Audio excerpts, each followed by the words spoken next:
Hi all, Prabhakaran. இந்த video எதை பற்றி அப்படின்னு பார்த்தீங்கன்னா, ஆஃப்டர் ப்ரிலிம்ஸ் நம்ம என்ன பண்ணணும் அப்படின்ட்டுன்னு. இந்த ப்ரிலிம்ஸ் எல்லாருக்குமே மேக்ஸிமம் மெம்பர்ஸ்க்கு ஒரு பயத்தை ஏற்படுத்துச்சு. இது எப்படி நம்ம எக்ஸாமை அடுத்து கண்டினியூ பண்ணுமா, காம்படிட்டிவ் எக்ஸாம் எப்படி இருக்கும், யூபிஎஸ்சியில் திருப்பி இப்படி ப்ரிலிம்ஸில் கொஸ்டின் கேட்பாங்களா, அடுத்த அப்ரோச் எப்படி மாற்றணும், இப்போ மெயின்ஸ் படிக்கணுமா, குரூப் 1 படிக்கணுமான்ட்டு. நல்லா பாருங்கள், இந்த இடத்துல மோஸ்ட் ஆஃப் த ஸ்டூடெண்ட் ஒரு கன்ஃபியூஸ்டு ஸ்டேட்டில் இருப்பாங்க. இப்போ ப்ரிலிம்ஸ்க்கு ஒரு 1 month 2 month 3 monthsக்கு முன்னாடி கேட்டோம்னா எல்லாருக்கும் ஒரு யூனிடைரக்ஷனலாக என்ன இருந்தது அப்படின்னா, இப்போ நம்ம ப்ரிலிம்ஸ் பண்ணுவோம், இப்போ நம்ம சிசாட் ஃபோக்கஸ் பண்ணுவோம், ஜிஎஸ் டெஸ்ட்டை ஃபோக்கஸ் பண்ணுவோம் அப்படின்னு ஒரு கரெக்டான வேலை போயிட்டு இருந்தாங்க. பட் ஆஃப்டர் ப்ரிலிம்ஸ் நமக்கு இந்த ப்ரிலிம்ஸ் நிறைய பேர் என்ன சொல்கிறாங்க, சார் எழுதிட்டு நான் மாரலாக உடஞ்சிட்டேன் சார், அடுத்து காம்படிட்டிவ் எக்ஸாமை எப்படி கொண்டு போகிறதுன்னு தெரில, இந்த மாதிரி நிறைய பேர் கேட்டிருந்தீங்க. ஏன் இப்போ ஃபஸ்ட்டு அதுக்கு பெயின் வந்திருக்கு அப்படின்னு நம்ம யோசிச்சு பார்ப்போம். இவ்வளோ பெரிய பெயினாக ஒரு எக்ஸாமில் அப்படின்னு பார்த்தீங்கன்னா, நமக்கு எவ்வளவோ late nights, number of hours, number of test, number of subjects, நம்ம படித்தது, டெஸ்ட் எழுதுனது, ரிவைஸ் பண்ணது, எவ்வளோ நேரம் கிளாஸ் அட்டன் பண்ணது, ஏர்லி மார்னிங் எவ்வளோ நேரம் கிளம்பி வந்தது, தூங்காமல் உட்காந்து படித்தது, வீட்டுக்கு போகாமல் இருந்தது, சொசைட்டிலேருந்து ஐசோலேட் ஆகிட்டு ஒரு ஹாஸ்டலில் இருந்து படித்தது, இந்த எல்லாமே எஸ் நோ அப்படிங்கிறத வச்சு தான், பாஸ் ஃபெயில் இதை வச்சு தான் நம்மளை சொசைட்டி ஜட்ஜ் பண்ண போதோ அப்படிங்கிற ஒரு பயத்தில் தான் அவ்வளோ பெரிய ஃபெயிலியர் நம்ம அவ்வளோ பயத்தோடு இருக்கும். பட் இது அப்படியா அப்படின்னு பார்க்குறப்ப ஆப்வியஸாக இது ஒரு எக்ஸாம். இந்த எக்ஸாம் எல்லாருக்குமே ஒரு பெரிய ஐடியா இருந்திருக்கு. இந்த எக்ஸாமுக்கு அப்புறம் நம்ம கையில் என்னென்ன ஆப்ஷன்ஸ் இருக்குன்னு யோசிச்சு பாருங்கள். ஸோ யாரெல்லாம் அதிகமாக பேனிக் ஆனீங்க, பயந்தீங்களோ அவங்களெல்லாம் நான் என்ன சொல்ல வர்றேன் அப்படின்னா, ஃபஸ்ட்டு அப்ரிஷியேட் யுவர் செல்ஃப். நீங்கள் உங்களை அப்ரிஷியேட் பண்ணுங்கள். இவ்வளோ நேரம் நான் லிஸ்ட் அவுட் பண்ணேன் பார்த்தீங்களா, number of hours studies, number of tests, number of class. அப்போ இந்தியாவிலேயே ஒரு பெரிய எக்ஸாம்னு நினைக்கிற நம்ம யூபிஎஸ்சி எக்ஸாமை, அந்த ப்ரிலிம்ஸை நம்ம எப்படி கொடுத்துருக்கோன்னா, ஒரு ஃபுல் ஃப்ளெட்சாக உட்காந்து படித்து கொடுத்துருக்கோம். இது result whatever maybe, clear ஆகிறவங்களுக்கு ஆல் த பெஸ்ட், கிளியர் ஆகாதவங்களுக்கு நெக்ஸ்ட் டைம் நீங்கள் நல்லா பண்ணுவீங்க, அதுக்கும் all the best. But appreciate yourself. நம்ம என்னமோ நினச்சிட்டு இருந்தோம், நம்ம இப்படிலாம் படிப்போமான்னு நம்ம லைஃப்பில் நினச்சி கூட பார்த்துருக்க மாட்டோம். இந்த மாதிரி ஒரு ஃபுல் ஃப்ளெட்சாக உட்காந்து படித்து பண்ணதுக்கு நீங்கள் அப்ரிஷியேட் பண்ணுங்கள். இப்போ என்ன இருக்கலாம், ரிசல்ட்டு எஸ்ன்னு இருக்கலாம். நமக்கு ப்ரிலிம்ஸ்க்கு அப்புறம் எஸ்ன்னு சொல்லலாம். இல்லை சார் கிளியர் ஆகலை. இந்த 2 பசங்க இருக்குங்க.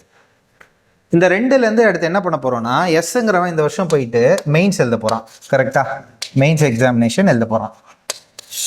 நோங்கிறவன் அடுத்து என்ன பண்ண போகிறான், அவன் எல்லாருக்குமே நல்லா தெரியும் யூபிஎஸ்சியில் நம்ம இந்த 2025 ப்ரிலிம்ஸ், 2026 ப்ரிலிம்ஸ், இந்த மாதிரிலாம் ஒரு நேரோவாக நம்ம வந்தோமா, ஐஏஎஸ் ஆகிறது தான் என்னுடைய இலக்கு, ஐபிஎஸ் ஆகிறது தான் என்னுடைய இலக்கு இப்படின்னு சொல்லி வந்தோமா நம்ம யோசிச்சு பார்ப்போம்.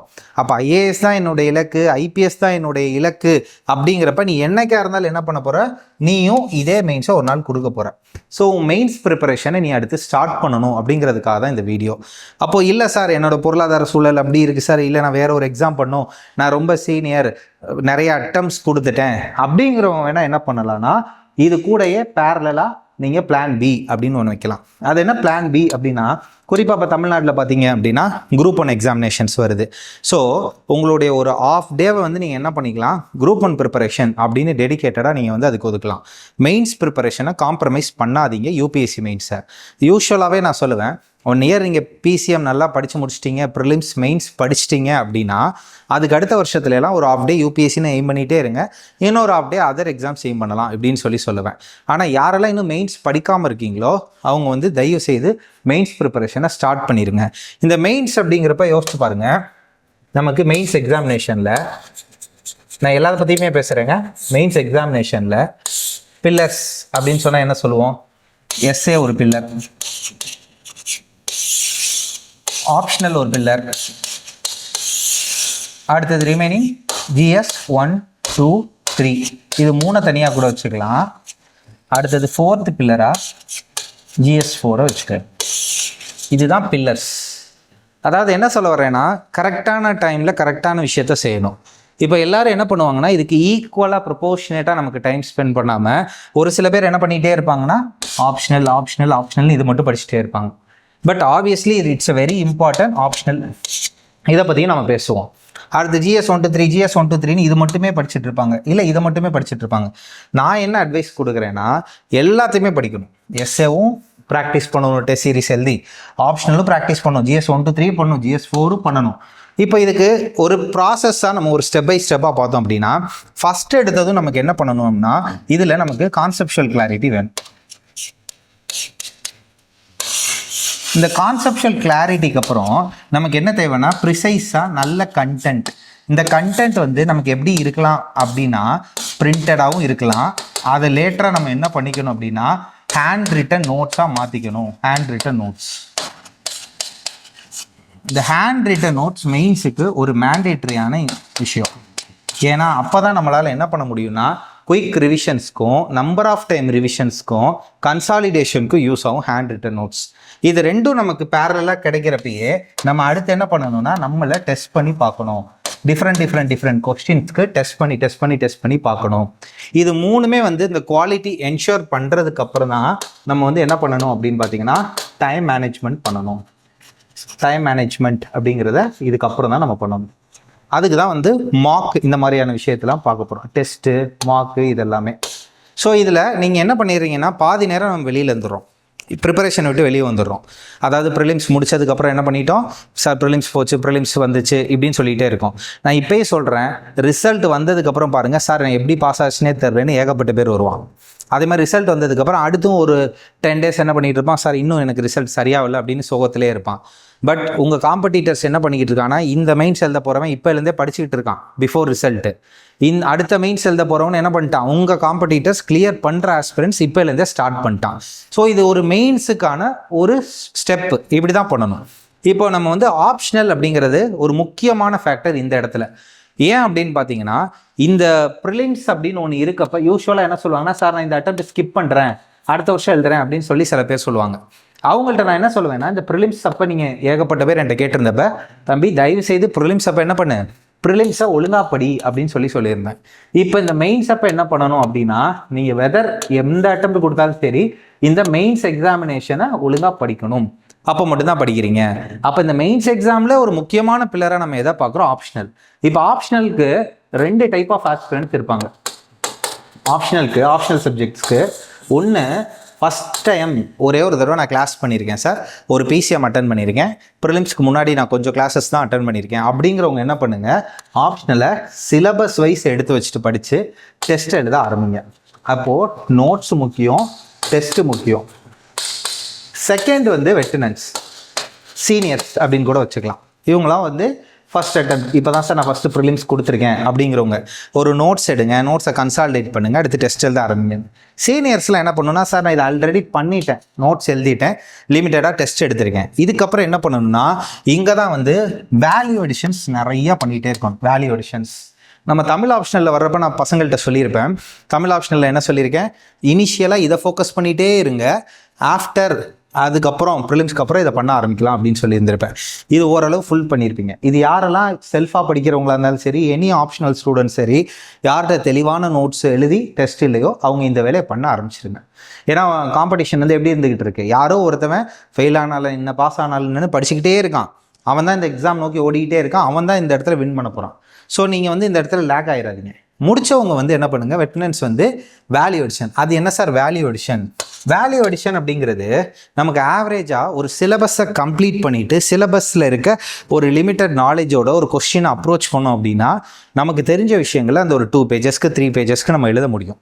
அதை எப்படி வேல்யூ எடிஷன் பண்ணுறது அப்படின்னா ஒரு ஆப்ஷனுக்கும் ஒரு விதமான வேல்யூ எடிஷன்ஸ் இருக்கும். ஃபார் எக்ஸாம்பிள் தமிழ் ஆப்ஷனல்னு எடுத்துக்கிட்டிங்கன்னா மேற்கோர்கள் காட்டுறது, சில அறிஞர்களை கோட் பண்ணுறது, சில புத்தகங்களை கோட் பண்ணுறது, நடையில் என்ன பண்ணணும், தமிழ் நடையவே வந்து நம்ம மாற்றி எழுதுறது, இவ்வளோ நாளாக புக்கிஷாக ஸ்கூல் மாதிரி எழுதிட்டு இருந்த ஒரு நடையை நல்ல ஒரு இலக்கிய திறனோடு எழுதுறது. சார் இதெல்லாம் எப்படி வரும் அப்படின்னா இப்போ தமிழ் ஆப்ஷனலுக்கு ஆழ்ந்த வாசிப்பு, text book, reference book, source book படிக்க ஆரம்பிக்கணும். நீங்கள் என்ன வேணால் ரெடிமேட் மெட்டீரியல்ஸ் எது வேணால் படித்தாலும் அந்த ரெஃபரன்ஸ் புக்கு, சோர்ஸ் புக்கை ரீட் பண்ணுறப்ப தான் உங்களுடைய நடை வந்து மாற ஆரம்பிக்கும். அப்போ தான் உங்களுக்கு வந்து நீங்கள் அதுலேயே ஒரு பெரிய டாப்பாக என்ஹான்ஸ் பண்ணலாம். நம்ம தமிழ்நாட்டில் வருஷம் நம்ம பசங்களை பார்த்துக்கிட்டே இருக்கோம். ஒரு ப்ரிலிம்ஸ் கிளியர் ஆகலை எதாக இருந்தாலும் 2 ப்ரிலிம்ஸ் ஆயிடுச்சு சார், 3 ப்ரிலிம்ஸ் ஆயிடுச்சு சார், இப்போ தான் ஃபஸ்ட் டைம் நான் கிளியர் பண்ணியிருக்கேன் அப்படின்னு சொல்கிறவங்கலாம் பார்த்துருக்கேன். ஆனால் அந்த மெயின்ஸ்லேயே கிளியர் பண்ணி அந்த இன்டர்வியூலேயே கிளியர் பண்ணி ஐஏஎஸ் ஆகிட்டு போயிடுவாங்க. அதுக்கு ரீசன் வந்து அவங்க ஒரு தடவையுமே இதை பண்ணிகிட்டு இருக்காங்க. ஸோ இப்போது டெஸ்ட் சீரிஸ் எனக்கு நிறைய பேர் கேட்டதுனால அதை பற்றி நான் பேசுகிறேன். டெஸ்ட் சீரிஸை பற்றி பேசுகிறப்ப இப்போது மெயின்ஸ் கிளியர் ஆகிறவன், ப்ரிலிம்ஸ் கிளியர் பண்ணுறவன் ஒரு பையன் இருக்கான், ப்ரிலிம்ஸ் கிளியர் ஆகாதவன் ஒருத்தவன் இருக்கான். அதுக்காக நான் என்ன பண்ணுறேன்னா ஆப்ஷனல் டெஸ்ட் சீரிஸை 2 ஆஸ்பெக்டாக பிரிக்கிறேன். ஒன்று ப்ரிலிம்ஸ் கிளியர் ஆனதுக்கப்புறம் எழுதுறவங்களுக்கு ஒரு 10 டெஸ்ட், ஓகேவா? 10 2 மார்க் 10 250 மார்க் டெஸ்ட்டாக நம்ம வைக்க போகிறோம்.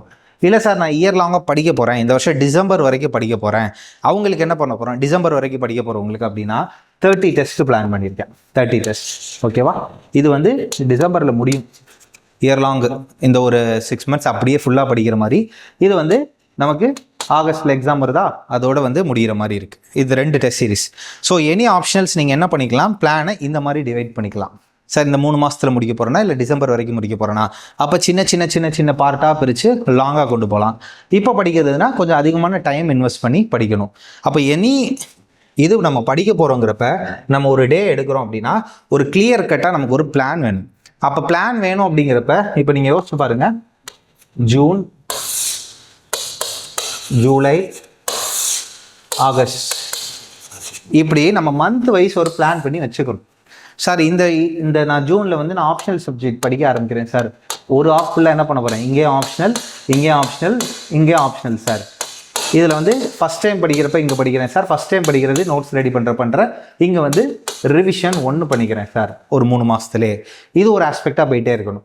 இப்போ GS3 அப்படின்னு எடுத்துட்டா சார் GS1 இருக்குது, அதில் நான் கொஞ்சம் படிக்கிறேன், சம் டாபிக்ஸ், என்னென்ன டாபிக்ஸ்லாம் படிக்க போகிறேன், இப்போ வேர்ல்டு ஹிஸ்ட்ரி படிக்க போகிறேன் சார், மாடர்ன் இந்தியா படிக்க போகிறேன் அப்படின்னா அதை ஃபிக்ஸ் பண்ணி வச்சுக்கோங்க. இல்லை ஜாகிரஃபியில் என்ன படிக்க போகிறேன் இப்படின்னு ஃபிக்ஸ் பண்ணி வச்சுக்கோங்க. சார் அடுத்ததுலேயே நான் GS1 வந்து இப்போ சொசைட்டி படிக்க போகிறேன் சார், அடுத்த GS1 வந்து நான் என்ன பண்ண போகிறேன், ஜாகிரஃபி பார்க்க போகிறேன். இது வந்து நீங்கள் எங்கே டெஸ்ட் சீரிஸ் எழுதினாலும் சரி பரவாயில்ல, அந்த டெஸ்ட் சீரிஸ்க்கு ஏற்ற மாதிரி இந்த வந்து உங்களுக்கு கிளியர் கட் பிளானை வைங்க. எப்போயுமே எக்ஸாம் வரைக்கும் லாஸ்ட்டு சார் நான் என்ன பண்ண தெரியல இப்படி சொல்லக்கூடாது. ஒரு இயர் லாங் பிளான் வைங்க, அதை 6 மந்த்ஸாக பிரேக் பண்ணுங்கள், அதை 4 மந்த்ஸாக பிரேக் பண்ணுங்கள், 3 மந்த்ஸாக பிரேக் பண்ணிவிட்டு கடைசியில் இந்த வாரம் நான் இதை பண்ண போகிறேன் அப்படிங்கிற அளவுக்கு மைக்ரோ ஷெட்யூல் நம்ம கையில் இருக்கணும். ஷெட்யூல் எப்போயுமே நம்மளுடைய இஷ்டத்துக்கு போகுமா சார், 100% ஃபில்ஃபில் பண்ணுவோமானா தெரியாது. ஆனால் இந்த மாதிரி ஒரு ஷெட்யூல் போட்டு படிக்கிறப்ப தான் நமக்கு என்ன தெரியும், இப்போ நான் ஆப்ஷனல் படிச்சுட்டேன், இங்கே பாருங்கள் எஸ்ஏ மிஸ் பண்ணியிருக்கேன், அப்போ மினிமம் நான் இந்த ஒரு மந்தில் வந்து ஒரு 4 to 5 எஸ்ஏஸ் எழுதணும், இந்த இதில் வந்து நான் 4 to 5 எஸ்ஏ எழுதணும், இங்கே ஒரு 5 எஸ்ஏ எழுதணும். இப்படி பிளான் பண்ணுறப்ப தான் இங்கே மெயின்ஸ் வந்தாலும் எழுத முடியும். இல்லை இந்த மெயின்ஸ் நான் எழுதலை சார் அப்படின்னா ஆகஸ்ட்னாலும் இப்போ செப்டம்பருக்கு நான் என்ன பிளான், அக்டோபருக்கு என்ன பிளான், நவம்பருக்கு என்ன பிளான்னு இந்த மாதிரி நம்ம பிளான் பண்ணி கொண்டு போக முடியும்.